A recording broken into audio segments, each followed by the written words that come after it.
Guys, അപ്പൊ ഞങ്ങൾ ഇന്ന് ഷോപ്പിങ്ങിന് പോകണം കേട്ടോ. നമ്മൾ എങ്ങോട്ടാ പോന്നേ? പറഞ്ഞു തീരുന്നതിന് മുന്നേ മഴ ദാ വരുന്നു.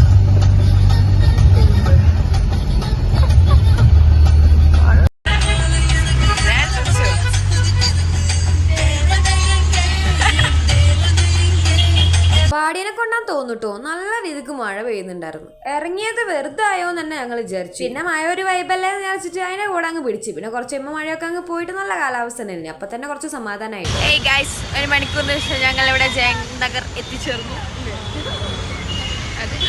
മെയിനായിട്ട് ഞാൻ എൻ്റെ അമ്മക്ക് കുർത്തി എടുക്കാനാട്ടോ പോയത്. ഒരുപാട് തരണ്ടായിരുന്നു. പിന്നെ ഞാൻ എടുക്കുന്നത് എൻ്റെ അമ്മക്ക് പിടിക്കുമെന്ന് തരാം ഞാൻ. ഒടുക്കത്തെ തിരക്കാണ് കേട്ടോ.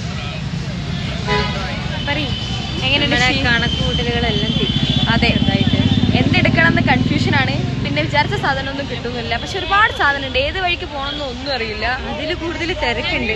അതെ, നല്ല തിരക്കാണ്. ഇന്ന് ഓൾറെഡി സൺഡേ ആയതുകൊണ്ടാന്ന് തോന്നുന്നു ഭയങ്കര തിരക്കാണ്. അവിടെ ഞാൻ കാണാൻ ഓടി ഓടിപ്പോയത് കാതിലാണ് കേട്ടോ. പണ്ടാണെങ്കിൽ കമ്മല് എന്ന് പറയട്ടോ. ഞങ്ങളുടെ നാട്ടിൽ കാതിലെന്ന് പറയാം, കോഴിക്കോടേക്ക്. പണ്ടൊന്നും എനിക്ക് കമ്മൽ അത്ര വലിയ ഇഷ്ടമൊന്നുമില്ലായിരുന്നു. പക്ഷെ ഇപ്പൊ കമ്മല് കാണുന്നേരം എനിക്കങ്ങ് കാണുകയും വേണം, വാങ്ങുകയും വേണം. ആ ഒരു ഇത്. പിന്നെ ഇവളുണ്ടല്ലോ, വില പേശി വാങ്ങിക്കുക ഇവള് കഴിഞ്ഞ ആളുള്ളൂ. പറഞ്ഞ് അയാളെ വായ അടുപ്പിക്കോളൂ. നെക്സ്റ്റ് അടുത്ത തെരച്ചില്ല. അതിൻ്റെ അടുത്ത് വേറെ നമുക്ക് ടോപ്പ് നോക്കാം. ക്ഷീണിച്ചു കാരണം നടന്നാലും തീരൂല്ലോ അല്ലേ? ആരാണ് ഈ സ്ഥലമൊക്കെ ഉണ്ടാക്കി? ശരിയാണ്, നടന്നാലും തീരൂല. നടന്ന് വയ്യാണ്ടായി. അങ്ങനെ ഇത് മൊത്തം എന്ന് പറഞ്ഞാൽ കുർത്തീസ്, കമ്മൽ, അങ്ങനത്തെ കുരുമ്പ് നമുക്ക് ഇഷ്ടം പോലെ തപ്പിയെടുക്കാൻ പറ്റുകയാണ്. ഇഷ്ടംപോലെ സാധനം ഉണ്ട്. അവിടെ ഉള്ളിലോട്ടൊരു സ്ട്രീറ്റ് പോലെ പിന്നെ ഉള്ളിലോട്ടിട്ട് അവിടെ കുറേ ചെരുപ്പുകളൊക്കെ ഉണ്ട്. ഞാൻ നേരെ പോയത് ചെരുപ്പ് നോക്കാനാണ് കേട്ടോ.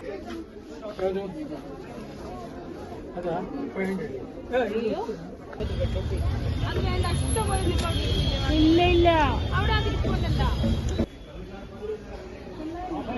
900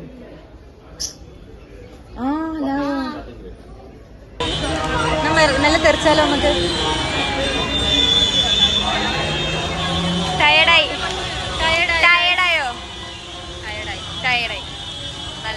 ടയർഡായെന്ന് പറഞ്ഞിട്ട് ഇവിടെ നേരെ പിന്നും പാൻറ് പിടിക്കാൻ പോയിട്ടോ. എടുക്കാൻ ഇവർക്ക് പാൻറ് എന്ന് പറഞ്ഞാൽ പ്രാന്ത. മറ്റേക്കാണെങ്കിൽ സ്വെറ്റർ എന്ന് പറഞ്ഞാൽ പ്രാന്ത. അത് എടുക്കാൻ അവള്